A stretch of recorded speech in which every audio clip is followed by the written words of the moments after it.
My name is Elizabeth Sterling, and I never thought I'd live to hear the words that shattered me. My own son's wedding planner told me my family's invitation had been canceled. After decades of building towers across Seattle after pouring every sacrifice and every ounce of love into Jonathan's future, I was suddenly deemed a burden, a ruin from the past. Imagine giving everything to a child only to be told you no longer belong. That moment broke me, but it also lit the fire that would change everything. Stay with me and subscribe now because this story will show you how betrayal crumbles and justice rises unshakable. Your presence will not be required at the wedding. Samantha's voice rang polished yet cruel. The rotors thrummed above my head, a metronome counting down an era. Seattle sprawled below streets' water towers whose bones I once argued into being. Foundations my obsession hid beneath the shine pilings, matte slabs, and alphabet of resolve. I thought of all-nighters, load calculations, doubters I outlasted until the concrete cured. Yet a stranger's smooth voice told me I was unnecessary. Jonathan thought it best she continued syrup over ice. The day must be uncluttered. Pure elegance, Miss Sterling. Uncluttered. As if I were dust to be wiped from a sill. I steadied my tone. Are those his words? A beat, then the blow. She's a ruin from the past. The cabin seemed to contract. A ruin when I had been the footing. I saw a boy in a navy coat dozing under my drafting table, hot chocolate cupped, while rain hammered the site, and I walked ankle-deep through rebar to check the pour. The city was our lullaby then. Now it would witness my undoing. Tell Jonathan I received the message, I said. Samantha exhaled satisfied and asked that I refrain from creating a scene. As if my life had not been one long scene of proof.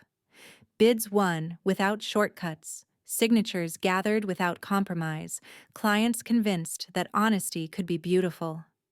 I ended the call and listened to the helicopter's mechanical heart until the silence inside me matched its rhythm. Below, the Olympus Tower caught the sun like a blade. I remembered the day the core rose through fog, the night a supplier tried to substitute inferior steel, the meeting where I would not yield. Integrity was not poetry. It was inspection logs, torque values, receipts. Integrity was the courage to say no. How quickly a son forgets the scaffolding he climbed. He thinks the penthouse view owes nothing to the mud that birthed it. He thinks image is structure. He hires elegance to remove the inconvenient mother who remembers invoices and cracks and winters when pipes burst, and I learned to thaw a system with blankets and breath. The pilot asked if I wanted to circle the bay. I nodded. Not rage, not yet. Something denser, like the moment concrete begins to set when it looks fluid, but has already chosen its shape. I fastened my belt and counted breaths like I used to count bolts. Betrayal is an engineer. It finds a path and loads it to failure. But failure can be diagrammed. Loads can be redirected. A structure can be rescued if the footing is sound. The footing, I reminded myself, is sound. The skyline rotated ceremonial, each tower became a lesson. One taught me to trust soil reports. One to fire a brilliant liar. One that beauty must answer to truth. I was not rubble. I was code and calculus and sweat. I was the woman who knew where the ground would hold and where it would give way. The headset crackled. City steadied. And in calm that followed humiliation, a plan began to draft itself, faint lines across a clean sheet. I stare at Olympus Tower. He forgot who poured its foundations. Alone in her study, Elizabeth replays Jonathan's old request, "Mother, it's our future."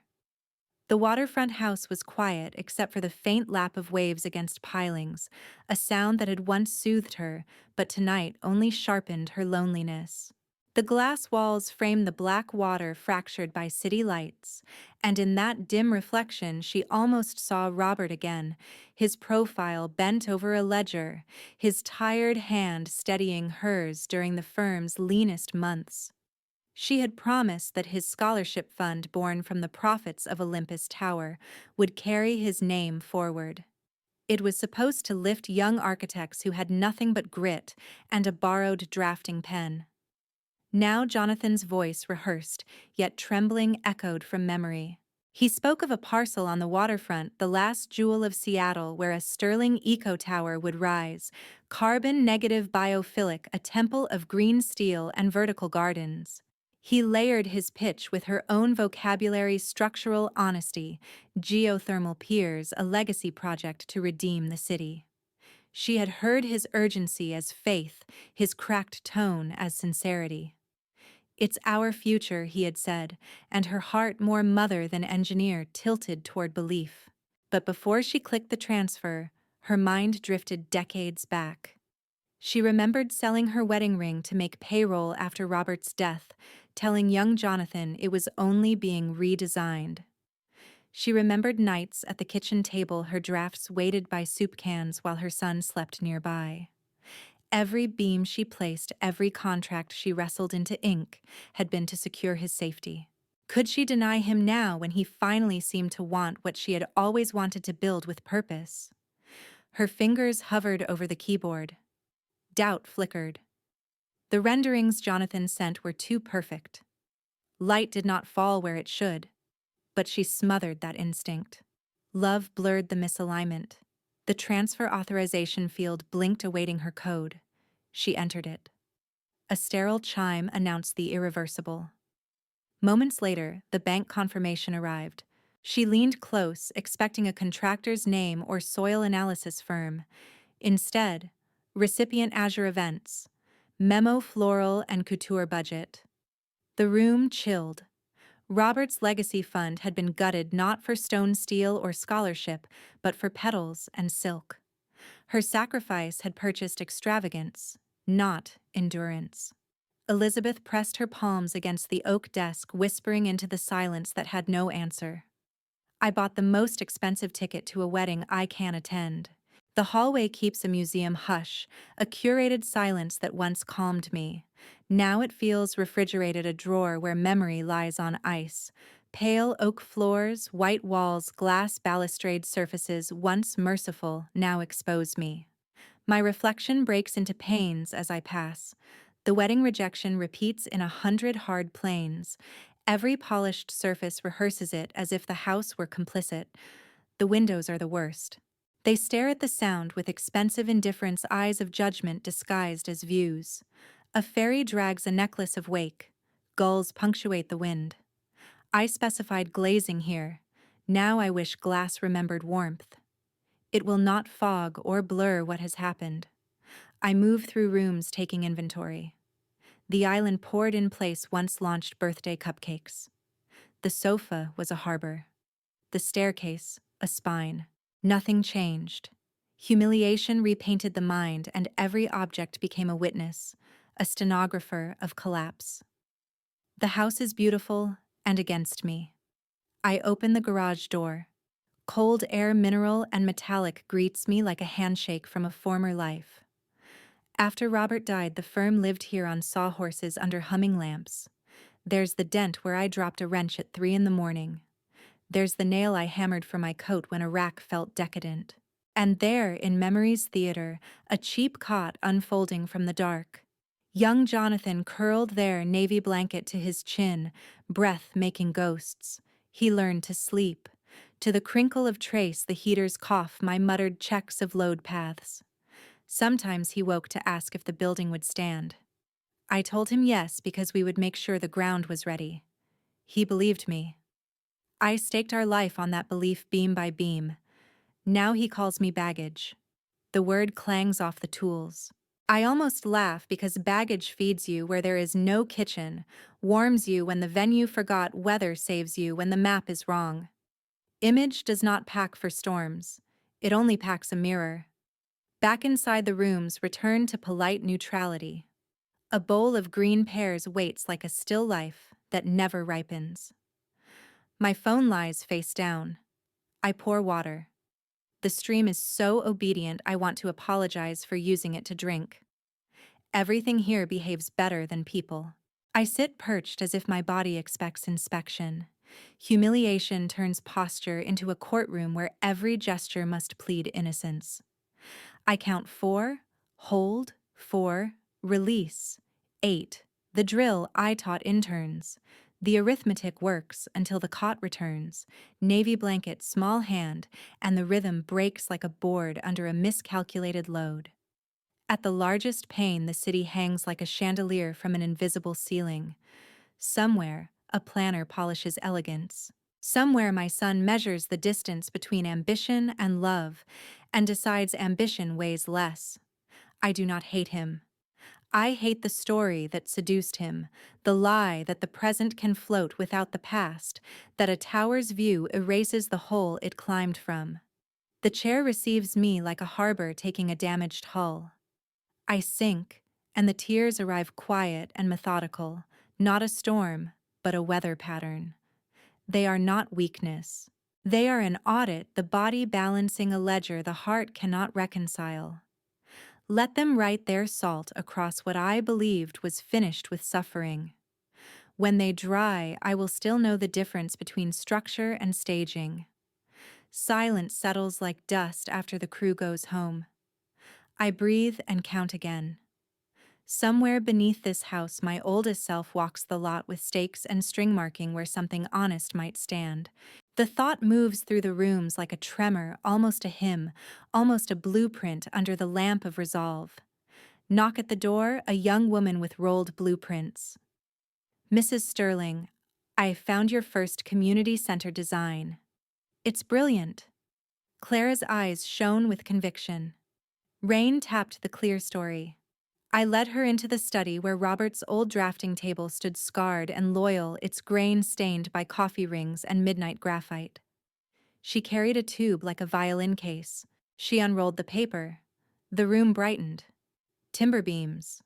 A south-facing clear story. Cross-ventilation deep overhangs a plan that gathered not paraded. I found the originals in the city archives, she said. They were mislabeled. No one wrote about this project. They should have. I touched the vellum where the kitchen met the reading room. I still felt late winter cold wet cedar arguments about daylighting. It was the first thing I built after Robert died. We had almost nothing. He left me courage and a table. I tapped the nick in the oak where a T-square once fell. Integrity lived here once. Clara smiled, careful, reverent. I study how small civic buildings help people feel safe. The best ones are honest materials that tell the truth. That's this. She waited, then added, I grew up in foster homes. On bad weeks, the library was the only building that recognized me. It was predictable. The vents hummed with me. She laughed, embarrassed. I sound sentimental. But spaces can be generous or stingy, you designed one. The word generous landed where grief had been. I watched the section cut where the roof met the rammed earth wall and thought of hands and wheelbarrows, volunteers learning to tie rebar on an apologetic budget. No spectacle, only enough to serve. We set a bench by the door for those who needed to sit first. It wasn't about me. It was about whoever came next. Clara pointed to the passive solar notes. Rammed earth reclaimed timber high-mass floors for thermal lag. It's so forward. And humble. This building wasn't about ego. It was about people. Her voice caught on people like a last note. The mausoleum of glass softened into a studio again, where ideas could arrive plainly. What's your thesis? I asked. Early civic modernism in the Pacific Northwest, she said. The part that wasn't rich. She flushed. I'm trying to prove that integrity is legible. You can feel it even if you don't know the words. Robert would have liked this student who spoke as if buildings had consciences. I saw the garage cot, the navy blanket, my child asleep while I traced joists. The line from that cot to this vellum lay unbroken. Humiliation tried to say it was snapped. It wasn't. Clara rolled the plans back with a conservator's care. I'm sorry for showing up unannounced. I wanted you to see the work the way I saw it. She hesitated. And I wanted to say thank you. For proving a woman could do this without pretending to be someone else. I looked up. Her face was young, yet sincere. Sit, I said. Tea, please. Steam rose. Words found places to rest. She asked about overhangs and acoustics. I told her sun angles and how a room lowers its shoulders when the ceiling is right. We spoke a language with no apology. When she left the cup on its saucer, a small ring blooming on the coaster, I didn't mind. Rings were proof something warm had been here. My phone lay face down beside the blueprint tube. It no longer looked like a verdict, it looked like a tool. Tomorrow, I'll make some calls. Early morning, I dial the Department of Planning. Do you have record of Sterling Eco Tower? Dawn hasn't colored the sound. The house is a low-lit map I can walk without looking. The study hums an instrument tuned by habit. I put the call on speaker, set a legal pad by the keyboard, and write the date, November 2023. Clara sits across from me, ponytail damp from the rain, the cardboard tube beside her chair. She nods once go. A menu, then a voice. City planning intake, this is Raphael. I give project keywords, parcel hints, the pitch from Jonathan, carbon negative waterfront lot, preliminary filings. Paper crackles. A pause grows. I'm not finding anything under Sterling or Eco Tower, he says. No pre-app. No site plan. Nothing. Rotors in my memory start again. I ask him to check alternative spellings. More paper? Silence. He returns with the same answer, kinder and firmer. If it existed, we'd have an intake ID. Thank you, I say, and my thank you is a hinge admitting the door was open. Clara leans forward. One more, she mouths. I dial the surveying firm Jonathan named in the glossy deck. A receptionist transfers me. A field voice answers. I ask about a soil analysis for the Sterling Eco Tower, that parcel, urgent timeline. We've never been engaged on that, she says. And that parcel is protected marine habitat. You can't sink anything there. I write protected in the margin and box it as if the word must sit lower.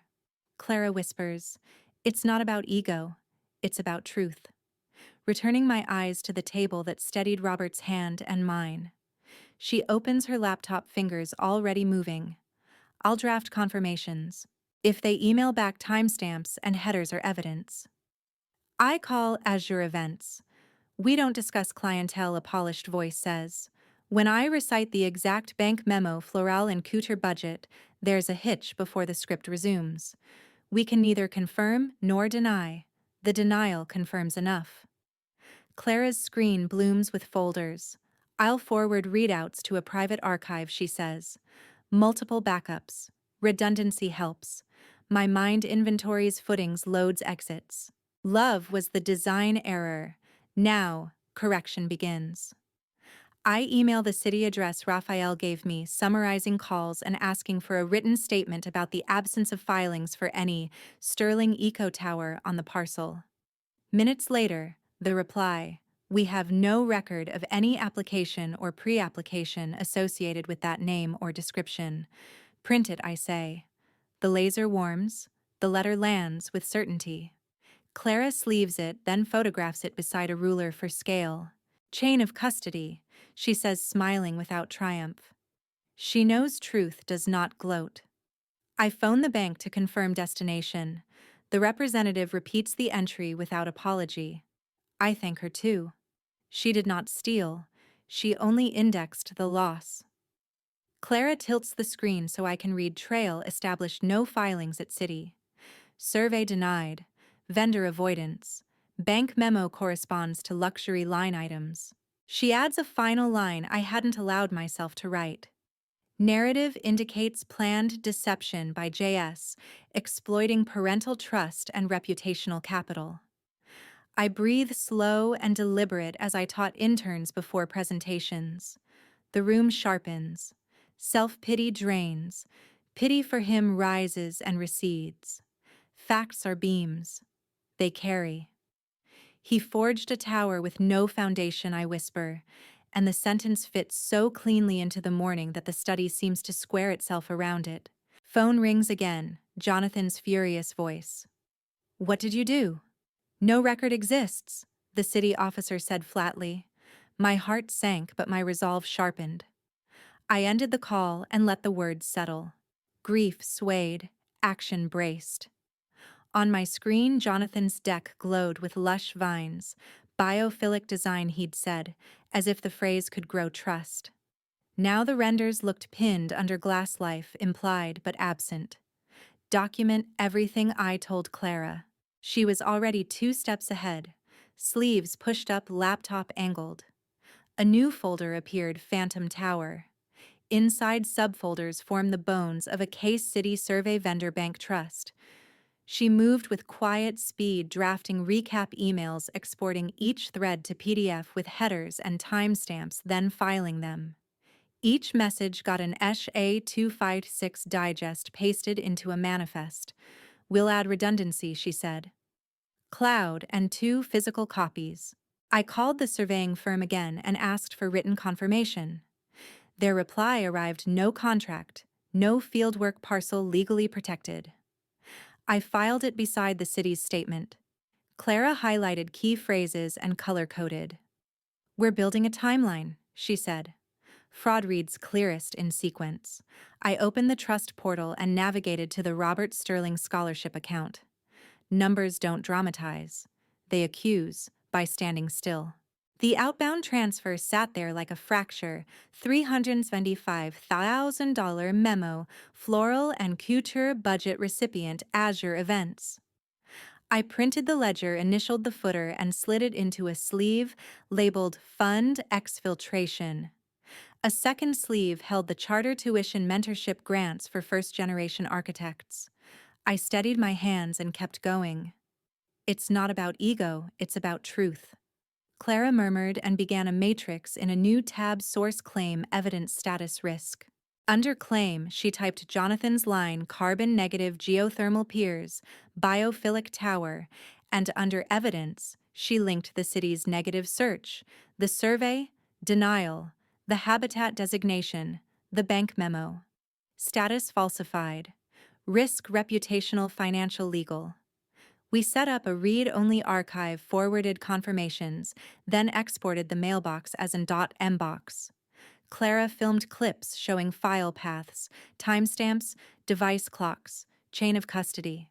I photographed the sleeves beside a ruler and today's paper. The printer hummed, the stapler clicked, and for the first time in weeks, the house sounded like a studio. Jonathan's pitch replayed geothermal piers, structural honesty, a tower that gave back more than it took. He had remixed my vocabulary to sell me a lie. It wasn't only theft, it was mimicry. He'd borrowed my voice to empty the fund named for his father. Clara slid a final PDF, a notarized copy request for venue contracts tied to my holding company. If they balk, she said, we send a preservation notice. If they comply, we reconcile invoices against the memo. I added a last entry: beneficiary impact students deferred or denied. People stepped out of numbers. I saw a first-semester kid in a blazer waiting for an email that would not come because I believed a rendering over a ledger. Shame rose. Resolve pinned it. Clara pressed save all and whispered almost to herself, "We've got him." The scholarship misuse was no longer a theory. It was a scaffold of facts. I backed up the archive to an encrypted drive and slipped it into a fireproof pouch. The cursor blinked like a metronome, counting down to confrontation. Jonathan's name flashes on caller ID, screaming, "Mother, what did you do?" His voice, once boyish, now venomous. "You're just a bitter old woman dragging me down." Speaker mode lit the phone. Clara looked at me. I pushed the device to the desk center. November rain stitched the panes. I kept my tone even. "Jonathan, you're on speaker." "Oh, good," he snapped. "Let your assistant hear what sabotage sounds like." "She's a grad researcher," I said. "Proceed." "You called the city. You spooked the venue. You're smearing me." Breath scraped mic. "You've been dead weight for years. You don't know how this world works anymore." Clara watched the notes, unflinching. I felt the old instinct to explain rise in me and then fall away. Samantha's insult replayed: older structures must be demolished. The echo was in my son's mouth. Your baggage. I am the future, he said, savoring the cruelty. No, Jonathan, I said, soft as a plumb line. You're a facade someone sold. The invoice is due. He laughed thin and brittle. You think I need you? I have a brand. People care about visibility impressions, partnerships, optics. You built boxes? I build stories. You build invoices you don't pay, I said. And you fund them with money meant for students.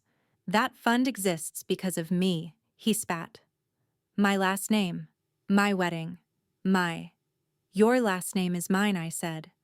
The fund's name is your father's. Tell me about your tower. He exhaled. It's strategic. Announcements are sequenced. NDAs exist. Your calls made them nervous. That's on you. City found no filings. The surveyor was never engaged. The parcel is protected habitat. Azure events receive the transfer. Which part is resentment, and which part is fiction? You had no right to interfere. A palm hit the table. You have no idea what it takes to manage expectations. I do, I said. I've managed gravity for 30 years. Clara stopped typing to meet my eyes. Her steadiness steadied me. He tried charm, next the version that worked when he was 12. Mother, you're making this bigger than it needs to be. The wedding and optics matter. Help me. Don't help you hide theft. No. He dropped the mask. You're just a bitter old woman dragging me down. The sentence circled back. Say whatever helps you balance. I said, but hear me clearly. I pressed the phone closer so the mic would catch the next line. The brand you're selling is mine, and you're no longer authorized to use it. Static stretched, then snapped. You can't do that. I already have, I said. You may not book my property's vendors or use the sterling mark. Notices are in motion. You'll look vindictive, he said. People will side with youth. Then let them. I pictured deferred scholarship letters, names that should have gone. The students will know why the money returns. They will see the receipts. Clara typed low preservation notices today. Vendor list today. Trademark council today. You can't win. Jonathan said rehearsal, not warning. I don't need to win, I said. I need to be exact. I looked at the folder's proofs on the screen. And I am. Paper rustled a frantic shuffle. You've ruined everything, he said. You've embarrassed me before the De Winters. You've made me look weak. I didn't need to do any of that, I said.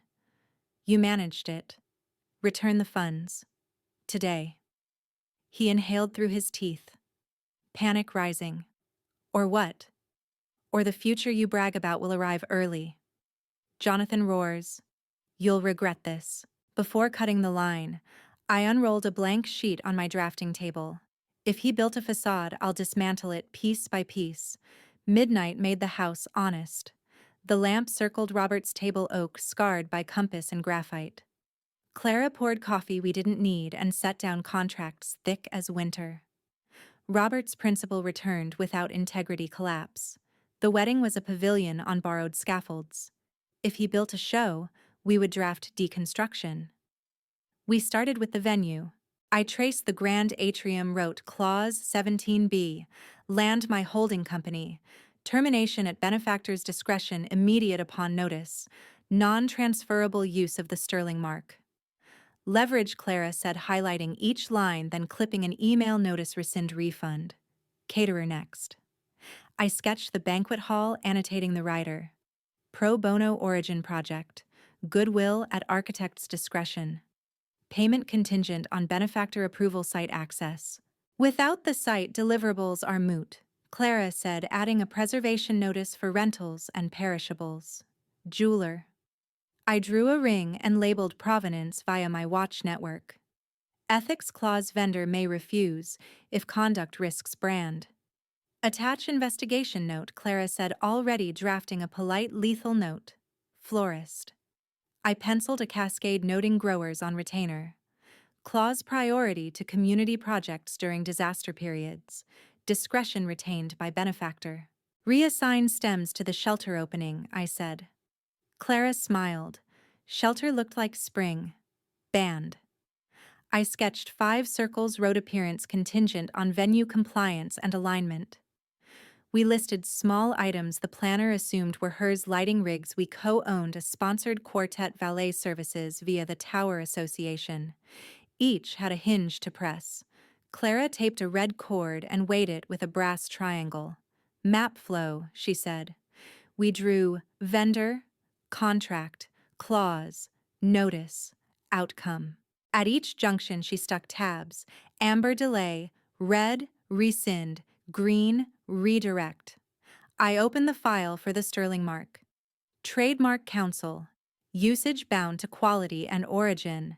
They printed your name on menus, Clara said, showing photos. I sketched scissors through the serif and wrote revoke. Send a cease and desist to the printer, I said. Tell the planner to destroy inventory. The house held still. Process replaced shame. I wrote a schedule: 08 hour 0 venue, 08:15 caterer, 08:30 band, 08:45 florist, 09:00 jeweler, 09:15 planner, 09:30 council, 09:45 press. No leaks, I said, only documents. Clara reviewed indemnity language. I added footings, evidence chain, timestamps, receipts, captures. The drawing looked like framing. I sharpened a pencil and drew a line through the fake tower. This is where it falls, I said. Heat rising, not rage, but current. The line crossed every rented illusion, the orchids the quartet borrowed, legacy. Are we missing anyone, she asked. Guests, I said. Let them receive silence. I boxed press decline comment, then publish restitution when the wire confirms. Light, not noise, precision, not show. She leaned back. The lamp skimmed the red cord, the brass triangle held. The plan was simple: remove supports you own, and the spectacle must fold. Clara asks nervously, are you ready for war? I smile. I built skyscrapers. This will be easy. Michael, I'm invoking. Clause 17b, the Sterling de Winter wedding is cancelled. The words left my lips with the force of a hammer meeting steel. His office was a paneled chamber of polished wood and shadowed windows overlooking the atrium's glass crown. December light strained through Seattle's winter haze, cold and thin. Michael's brow tightened, his manicured hand pausing above a contract folder that suddenly looked flimsy under my gaze. He tried diplomacy first. Elizabeth, surely this is a misunderstanding. The atrium is booked solid months of planning, vendors' deposits. This wedding is more than an event. It's a civic affair. I remained standing, my posture deliberate. Behind me, Clara perched quietly, notebook open, eyes darting to each clause I had marked in red ink. Ownership of the atrium is yours, I said evenly. But the land beneath is sterling property. Clause 17b gives me the right to withdraw access without cause. I am exercising it. Michael adjusted his cufflinks, stalling for time. It would be catastrophic for them. Imagine the headlines. I leaned closer. I am not here to imagine. I am here to enforce. Catastrophe is a consequence of fraud, not enforcement. My words cracked the air like glass under pressure. For a heartbeat he resisted. His pen tapped the folder, his lips tightened. Elizabeth, the De Winters are powerful. The planner insists planners do not override ownership. I interrupted, my voice like stone. This wedding was built on deceit. Jonathan used funds stolen from Robert's legacy scholarship to pay for flowers and couture. That foundation is rotten. And you know what happens to structures without sound foundations. Clara shifted her pen, scratching the words down. She looked up at me with an admiration I hadn't earned in decades, her breath shallow, waiting. Michael's face flushed, then paled. He exhaled slowly. Without the atrium, the wedding cannot happen. There, it was the first concession, the sound of a pillar collapsing. His words carried no anger now, only inevitability. He set his pen down, sliding the contract toward me as if surrendering a weapon. You have the authority. The atrium is yours to give or to withdraw. I will notify the vendors. For a moment, I saw the boy Jonathan had once been standing beside me at construction sites, shoes caked in mud, while I traced steel beams into the sky. He had forgotten the mud, the sweat, the foundation. But I had not. That memory gave me the strength to hold Michael's gaze without flinching. I picked up the phone resting on his desk. Its weight felt like a gavel. Clara's eyes glistened. This was not just a business maneuver, it was history shifting in real time. My voice was calm, final. One pillar down. Several more to go. Antoine, your contract has been dissolved, I said gently. He owed me his career. He didn't protest. He was in his kitchen metal on metal. Understood, he said. Send the refund details. The gratitude remained. Years ago, I drew his first dining room, argued for light, painted the ceiling at midnight. He never forgot. I'll compensate time and product, I said.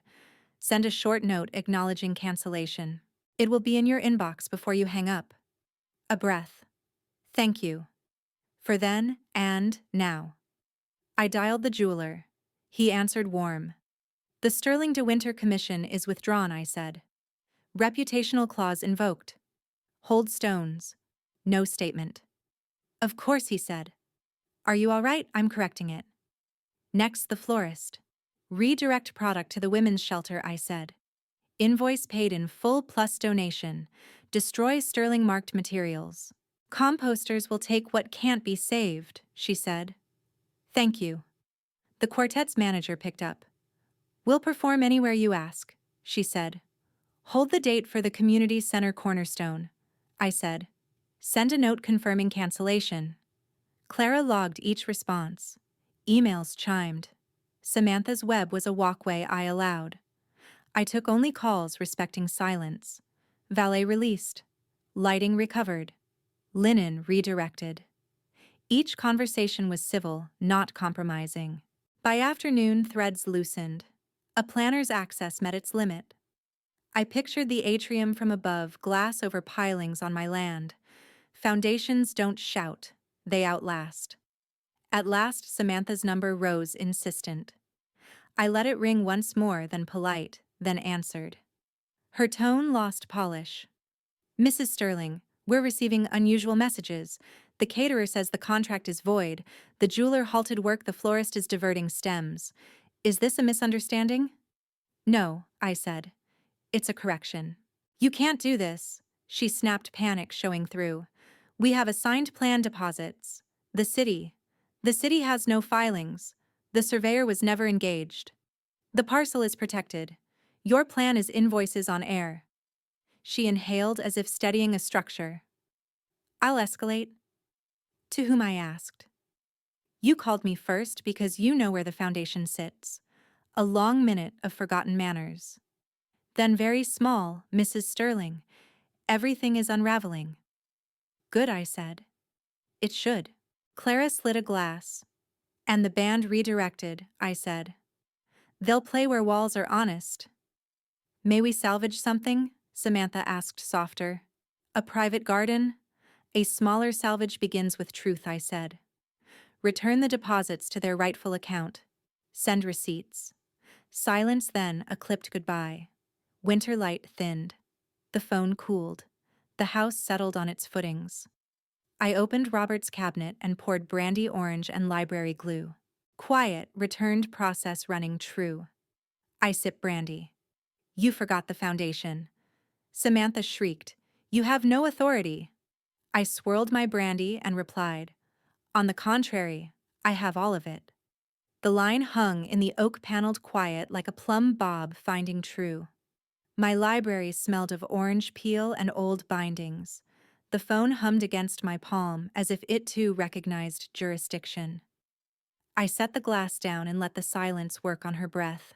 When she spoke again, the polish was back, but thin. Mrs. Sterling, allow me to reframe. We're looking for solutions. A scaled ceremony, a private garden, a stop, I said. Solutions begin with honest load calculations. You've been dressing a facade and ignoring footings. Robert taught me the first law of any structure: respect the foundation or collapse with the facade. I understand your feelings, she said. Wrong already. But we have contracts with my people, I said. Not yours. I opened the notebook where Clara's neat columns glowed under the lamp. Here is the scope of your confusion. The grand atrium sits on land owned by my holding company. Clause 17B has been invoked. The caterer's first restaurant was a pro bono project of mine. His goodwill is at my discretion. The jeweler sources stones through my watch collection network. The ethics clause allows refusal when a patron endangers the brand. The florist's growers are on retainer to my fund. Stems are being redirected to a women's shelter. The quartet you booked, I sponsored them when they were students. The lighting rigs are co-owned through the Tower Association. Valet runs through Sterling Associates Properties. The printer used my mark without permission, and the Trademark Council reports to me. She tried to interrupt. I let the wave break on the shore. You coordinated, I continued, but you did not command. You moved pieces on a board I own. I could hear her swallow. You can't hold the city, she said faintly, reaching for a lever that didn't exist. The city holds itself, I said. There are no filings. The surveying firm was never engaged. The parcel is protected marine habitat. Your eco-tower was a rendering on air financed by a scholarship named for a man who knew the price of steel and the cost of a lie. Her voice went to a whisper. Then, help me salvage reputation. We can issue a joint statement. Say there were unforeseen constraints. Say the truth, I said. Deposits are being returned to the scholarship account from which they were taken. Vendors are being compensated for time and costs. If you attempt spin, you'll be answering preservation notices before lunch. She tried one last tone, the sugar that used to dissolve lesser obstacles. Elizabeth, this will be a public spectacle. Think of your son. I said, and felt the sentence settle all the way down. I'm thinking of the boy who watched me stand in rain to oversee foundations because I would not let mud swallow a pier. I'm thinking of the man who mistook mirrors for windows. You built him a stage. I'm removing the trapdoor he placed over other people's money. Is the wedding cancelled? She asked, as if naming it could reverse entropy. It is deconstructed, I said. Without the atrium, there is no site. Without permission, there is no mark. Without vendors, there is no logistics. Without funds, there is no pretext.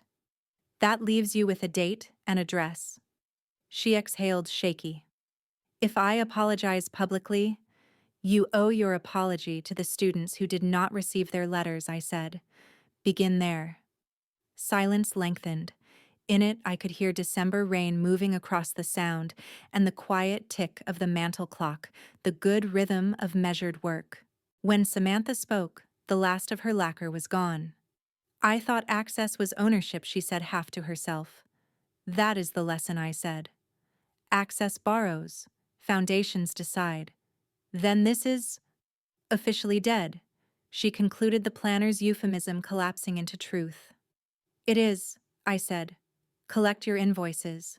Destroy any printed material bearing my name. Expect written notices. A beat. Then, a brittle professional farewell, the kind issued when a file is closed and there will be no follow-up. I ended the call and let the library reclaim its stillness. The brandy circled in the glass. The room smelled of orange and resolve. I touched the notebook again.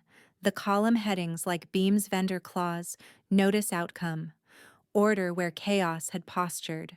For a long moment I looked at the shelves Robert had built when we first moved into this house when Jonathan was 9, and thought a tower was any object taller than his toy truck. Respect the foundation, he would say, tracing a finger along a dovetail. It holds more than weight. It holds meaning. The phone lay dark, the first ring of the public collapse complete. I crossed to the desk, slid my hand to the right where the key waits, and turned it in the lock I had not opened in years. Wood sighed. Brass gave. The shredder whirred, spitting out confetti of Jonathan's inheritance. The sound was steady, almost banal, like an office machine doing its routine job. Yet for me, sitting in Robert's old study with my hands firm on the vellum pages, it was a requiem. Each sheet sliding in was a chapter of our family's history, once meant to empower my son, now reduced to thin white strips curling into the wastebasket. The weight in my chest was not grief, but recognition. This was the cost of building on false foundations. The smell of the old room clung to me, aged leather, faint tobacco embedded in the oak shelves, the ghost of ink from Robert's drafting pens. I had not sat here in years. Tonight, I needed the solidity of this space, the reminders of sacrifices that had forged both a business and a life. I thought of the winter when payroll loomed and no funds remained. I had slipped off my wedding ring, Robert's last gift, and pawned it quietly. With those few $100, Sterling Associates survived another month. The ring never returned, but the company endured. Sacrifices like that stacked invisibly, forming the bedrock my son had taken for granted. Clara sat across the desk, her eyes wide, reflecting both horror and awe. She had never seen a legacy dismantled not like this. She whispered, almost afraid to break the rhythm of the shredder, "You're erasing his future." "No," I replied, steady. "I'm correcting my mistake. This future was conditional on integrity. He abandoned that. What remains is rubble. Better to clear it clean." One by one, I fed the pages. The trust deed, the voting rights, the controlling stake, all carefully drafted years ago when optimism colored my judgment. Each paragraph shredded was a nail withdrawn from a structure already collapsing. Clara leaned forward, her knuckles white around her notebook. She didn't speak again, but her silence carried reverence. The final page slid in. The blades seized it, chewed it into ribbons, and spat it down with the rest. A hush filled the room, heavy, final. I looked into the basket and saw not just strips of paper, but the severed lifeline Jonathan had clung to. For him, this meant the end of any pretense of power. For me, it meant release. I set the shredder switch to off. The motor died, leaving a ringing quiet. The contract was gone, not by accident or neglect, but by deliberate choice. It was not rage that had driven me, it was architecture. A structure built on corruption cannot stand, and sometimes demolition is the most merciful act. Clara finally found her voice. "You've done what most people could never bring themselves to do." I nodded. "I've done what was necessary." He thought he had inherited strength, but all he ever had was access. Tonight that access is gone. Her eyes glistened. "It's brutal," she said. "Brutal," I agreed. "But honest. And honesty is the only foundation that holds." For a moment we both sat in the stillness, the shredded remnants like snowflakes in a wastebasket. I imagined Jonathan's face when he realized how his certainty would crumble into disbelief. He thought himself untouchable, a rising star. Yet he had forgotten the ground beneath him was mine to give or withdraw. Then the silence broke. The phone on Robert's old desk rang sharply, its tone slicing through the heavy air. Clara's startled eyes darting to the screen as it lit up. The names glared back at us, Jonathan. And the De Winters. The boardroom confrontation had arrived. "You humiliated us," Mr. De Winter spat as I stood before the skyline I built.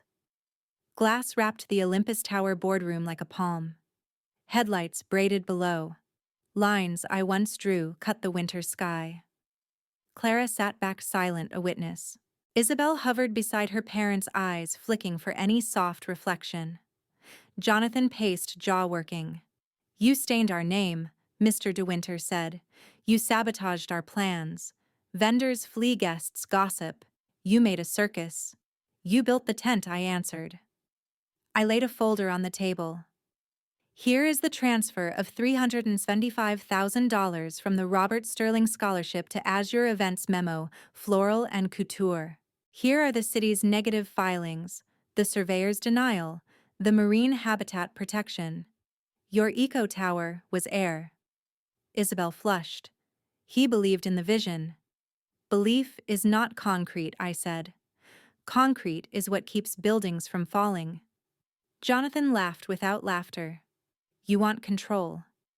You never wanted me to lead. You killed my wedding. You shredded my future. You destroyed it when you stole from your father's legacy, I said. I built that fund for students who have nothing but grit. You took their ladder and hung flowers on it. Mrs. De Winter drew a breath. We will make things right after the ceremony in due course. No, I said. Restitution precedes reputation. I tapped the memo. 72 hours. Return the funds to the scholarship account. Wire instructions are inside. Mr. De Winter tried another angle. This could be discreet. It has been, I said. Private room, private hour. Discretion ends where theft begins. Jonathan slammed the table. You can't talk to me like that. This is my future. My company. It never was, I said. Access is not ownership. Your inheritance was conditional integrity. You failed the condition. He stepped toward me and stalled. You think your towers make you God? They make me responsible, I said, sliding another page across vendor cancellations notices trademark cures. The board sees this in the morning. Council too. What do you want? Mr. De Winter asked, anger cooling into math. Restitution, I said. All of it, or we proceed. Civil claim, donor notice, criminal referral. Criminal, Isabel whispered. Theft by deception, I said. Your messages will help establish intent. We archived before deletion. Silence weighted the room. Below us, the city kept its hum. The skyline took no sides. It remembered who poured its footings. Jonathan tried one last story. I did this for optics for us. No one cares about applicants they will never meet. Power needs polish. Power is the right to say no to a rotten foundation, I said. I turned the folder so the deadline faced him. Look at the dates. The wire left the fund the day you sent those renderings. That's not confusion, that's choreography. Mr. De Winter looked at Isabel, then at numbers he could not charm. Return the money, he said to Jonathan without asking. The air thinned. Shame arrived like weather. I gathered my notes but left the memorandum at the center, a small, dense truth. Wind pressed faintly against the glass. Jonathan goes pale, realizing he has no defense. I saw not a man before me, but the hollow boy I once cradled in a garage cot. The boardroom had gone weightless after the deadline landed. The city pressed its winter forehead to the glass, indifferent. Papers lay where I'd left them. The memorandum's watermark cooled like a small moon. Jonathan stood with his hands open and empty, as if the room might place a life back into them by habit. Clara stayed in the corner, still and steady, a witness who knew that silence sometimes carried the truest record. I remembered the garage, a single space heater ticking my drafting lamp, pooling light over butcher paper pencil dust on his hair, while he slept within arm's reach, so I could keep watch over both a child and a foundation. He had loved the sound of rulers, the whisper of tracing.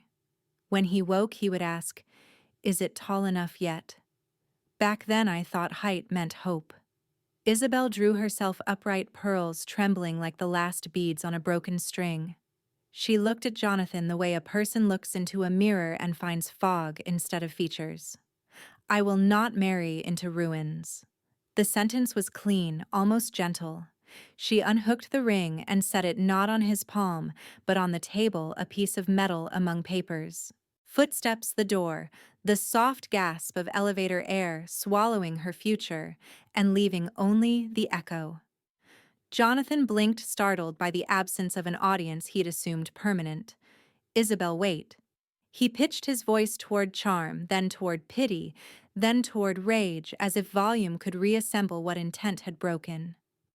This is temporary, optics can be fixed. Tell her mother. Tell her we can repair this. The foundation is gone, I said. Optics are curtains. He tried again, smaller. I can pay it back. Not immediately, but there are friends' investments if you just... Return the scholarship funds now, I said.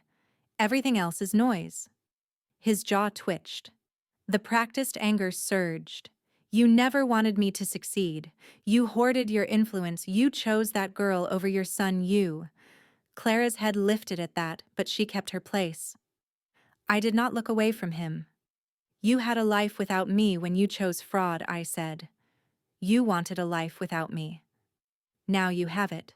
He deflated in stages, shoulders first, then the theater of his hands, then the light behind the eyes that had always sought applause.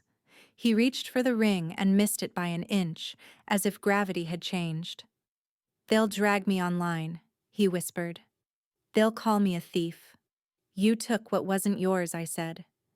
You can still decide what you do next. Repair or perform. He laughed once, a sound that belonged more to a stairwell than a man. You think returning money will unmake the story. You think they care. He moved to the window and stared down at the cold street, each cab an indifferent comet. I will be the punchline. No, I said. You'll be the lesson. And the students will be the headline. He turned the last reflex of a child seeking sanctuary and found the study lamp of his childhood replaced by a city that did not bend. Give me something to stand on, he said, almost pleading. One more chance. Integrity is the only footing, I said. It's not given. It's built. He began to bargain with the heir, a smaller ceremony, a later payback, a public apology drafted by someone else. The words stacked like cheap scaffolding and tilted under their own haste. When they fell silent, the boards in the room reclaimed their old creak. He tried anger one last time, the flare that had always drawn rescuers. You'll regret this. I looked past him to the skyline I had made answerable to wind and time. I regret that you were given a structure and chose a stage. For a beat he glared mouth tight, the heat of humiliation haloing him. Then, even the glare drained. He sat. The chair didn't so much catch him as reveal how far he had already fallen. He looked down at his hands and seemed surprised they were empty. I felt no triumph, only the clean ache that follows a fracture set properly. He said nothing. Utterly powerless, he held my gaze for a final second and looked away, as if light itself had grown too heavy. I gathered the memorandum and slid it into my folder, leaving the deadline where he could not claim he'd missed it. The city kept humming. A janitor's cart chimed faintly in the hall, a simple life, carrying on its useful errands. I thought of Robert's hands guiding mine at the drafting table, his voice low, respect the foundation. The words had sounded like advice then. Tonight, they were verdict. I reached for my coat. Clara stepped forward at last, eyes brimming but clear. Behind her, our reflections in the glass aligned with the towers, two figures poised above footings we understood. I turned to Clara. It's time to build something honest.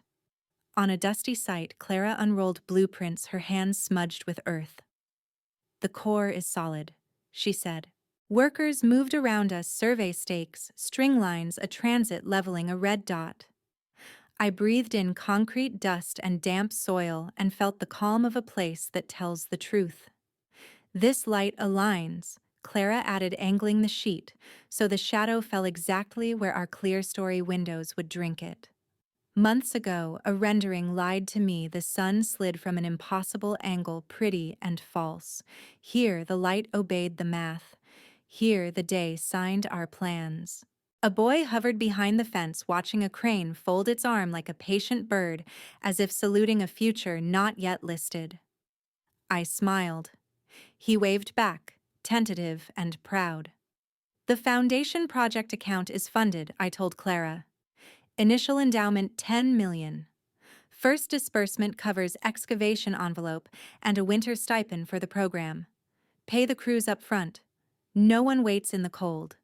Let hospitality be structural, she said. Timber rammed earth glass materials that age honestly. I ran my palm along a mock-up. The grain lifted like a quiet map. Betrayal masqueraded as modernity. It died when asked to show permits. What remained was work.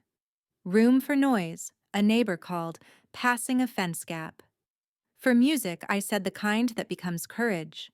Clara's pencil skated, marking a small horn where a panel would soften echoes. Hammers began their metronome. The city waited at our backs like a patient witness. The foundation project was more than a name. Our bylaws demanded transparency. Invoices would live on a public ledger in the lobby. Apprenticeships were funded before fixtures. Childcare sat inside the budget. Beauty belongs to everyone. Proof would be hours, payroll doors propped open. Neighbors drifted in. A teacher asked about weekend hours. A nurse worried about acoustics. A retiree offered his toolbox. Clara listened and translated need into sections and elevations. She was no longer a student. She was my partner, the hand that steadies a span when the other remembers its age. We set a small table drawings laid flat. The sun slid honest striking at the angle our numbers promised. I thought of spires that take credit for light, and of foundations that accept it and give it back as shelter. This was the latter. I signed the notice. Clara inked her initials and the date. A compressor kicked on. The ground trembled as if approving our terms. I placed my hand over Clara's on the blueprint, the simplest ceremony I have ever needed. The core is solid, I repeated, and the footings are deep. Around us, voices gathered greetings, small instructions. The boy called, "What will it be?" And Clara answered, "A place that keeps its promises." Legacy, I understood, was not spire height, but threshold strength. How many crossed safely? How many felt seen beneath its roof? Glass scraped sky. Foundations held darkness without fear. I would choose only what holds.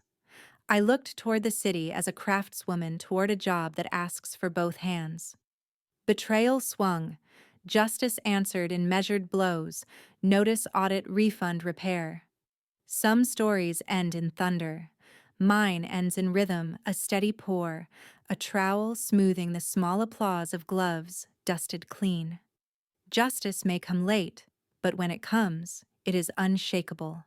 As I look back, the lesson I carry is simple: never confuse glitter for strength.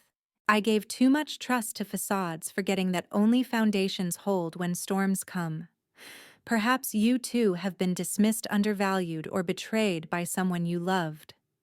My advice is this: be patient, gather your proof, and when you stand, stand with calm precision. Revenge is not about noise, it is about truth, revealed at the right time. If you live by integrity, the ground beneath you will always return your courage. Justice may wait, but it never forgets.